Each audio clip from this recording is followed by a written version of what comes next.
How's it going, friends, and welcome back to another RiftGuides WildRift video. Today we are going to take a look at the 2 broken to be open champions in this patch. Are you ready? Let's move over to our question of the day before we start the video. What's your favorite meme at the moment? Let me know in the comments below. First on this list of 2 broken to be open is Karma, and you best believe this champion is too busted to even exist in this game. Riot did a number on us and released her moving the most iconic phrase in all League of Legends games. We moved her ultimate ability to her passive. Sounds like a joke, but it's the reality, and this champion is insane. For example, you can play as a support and you can play as a mid laner. And here's a secret that no people really know about for whatever reason. Support champions, especially champions that like to go art and sensor, can start with a ruby crystal. This is the most efficient item on that role, because the HP vastly outvalues the AP you get on your very first component. Especially during the laning phase, this will make life significantly easier, because having 150 more HP is equal to at least tanking up to 3 or 4 more auto attacks for nothing. And if that wasn't bad enough already, we have a big problem when it comes to Karma's laning phase and overall impact on the game. Her second ability is just way too insane. You actually punish enemies for being close to each other, and if they want to split apart, they have to really split apart, which means they have to isolate themselves. And if they don't split apart, you'll root them and lock them in place, and once that happens, you'll hit your ultimate with absolute ease. And during the laning phase, even the damage you deal with auto attacks, since you have like 58 AD level 1 and can run the champion rune as well if you want, is destructive. Whatever you do, this champion hurts you in unimaginable ways, and especially broken is this champion in combination with a Jinx. But let's be honest, Karma is one of the most solid staples in the game right now, so pick her first or please ban her. Don't force yourself to play against this champion, it's absolutely disgusting.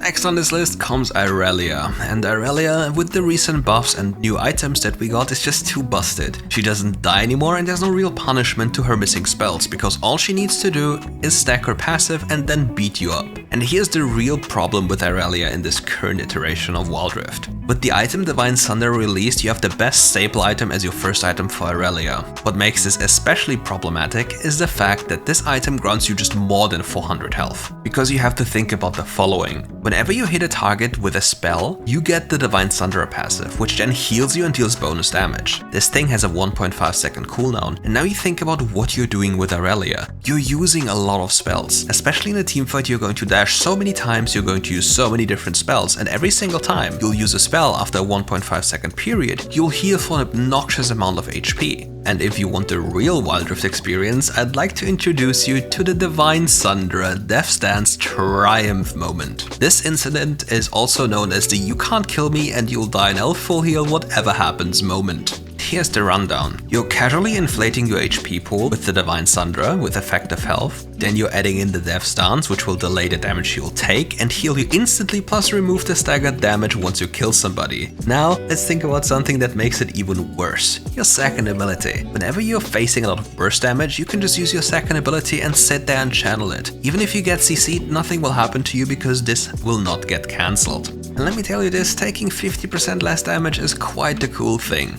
As for laning, there's little you have to actually pay attention to outside of please don't just randomly dash around. You need to take care of how your first ability works. The logic is the following. First, you prioritize champions, then cannons, and only then you'll go to low HP minions. And in a teamfight, you will always prioritize targets who have been marked by your stun or your ultimate ability, which then forces you to do the following if you want to play Irelia like an insane player. Never, I repeat, never use autocast on Irelia during the laning phase, outside of one little thing. Whenever you stun somebody, you can just tap it, that's no problem. And if you cast your ult and hit multiple people, you can just spam your first ability with autocast. It will prioritize all the marked targets and you'll have an easier time to deal damage. But let's be honest, just ban this champion, don't ever play against it, it's filthy.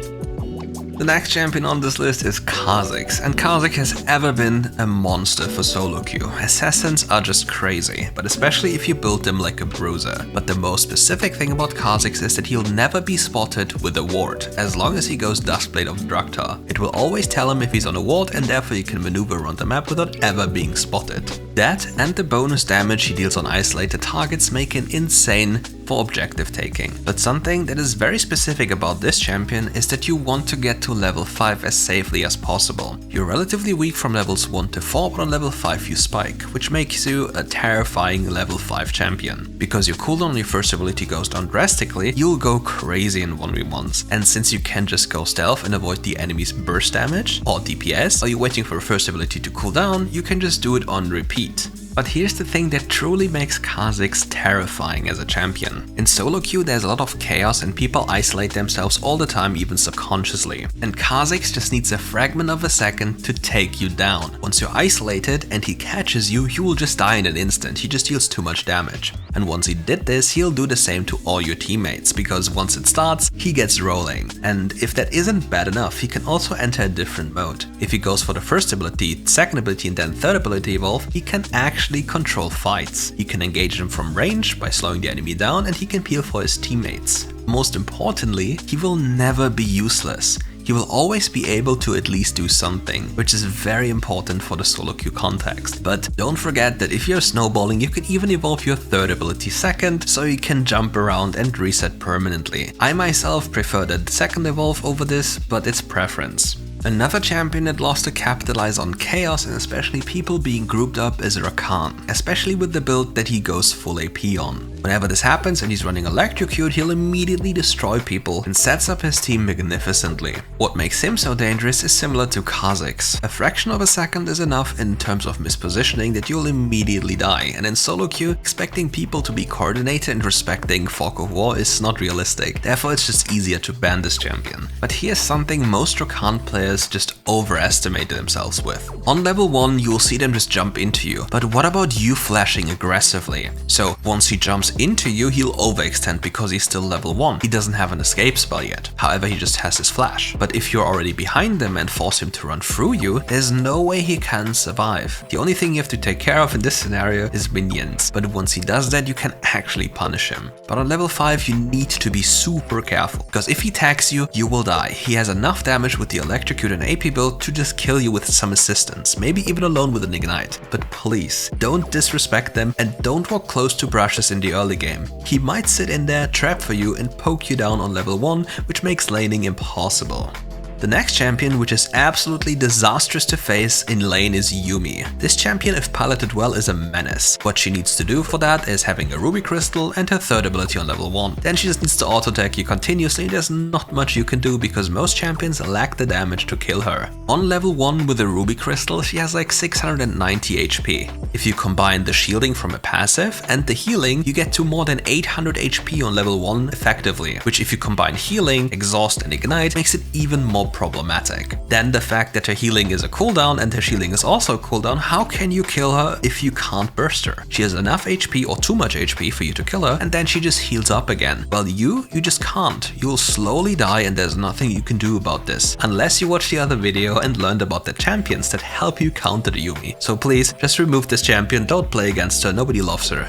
Another typical ban for this season, and just generally, is Lulu. With the AD carry changes to Stormrazor, it's just a solid champion to have on your team and a nightmare to face. For one, she empowers the ally by giving him so much more damage and attack speed, and she inflates their HP pool with a shield and their ultimate ability. It just makes it very difficult to deal with, because she in lane is also quite problematic. Similar to all other enchanters, she can just start with a ruby crystal and beat you up because she has insane damage thanks to her picks. And as the game goes on, she becomes even more toxic. If she places her polymorph ability correctly, you can't just go in because you'll be polymorphed and taken out almost immediately. And killing an AD carry with a Lulu next to him is not going to work out that easily, because their HP pool is insane. And once you fail, they will kill you. And that's the problem. Lulu just makes up for most weaknesses of AD carries, inflating their HP pool, giving them mobility and everything they desire to just run down people with the Stormrazor. And what do you do about this? Nothing, which makes it so disgusting to face. And that's it for today's video. Thank you for watching, and if you enjoyed the video, make sure to leave a like and subscribe to the channel.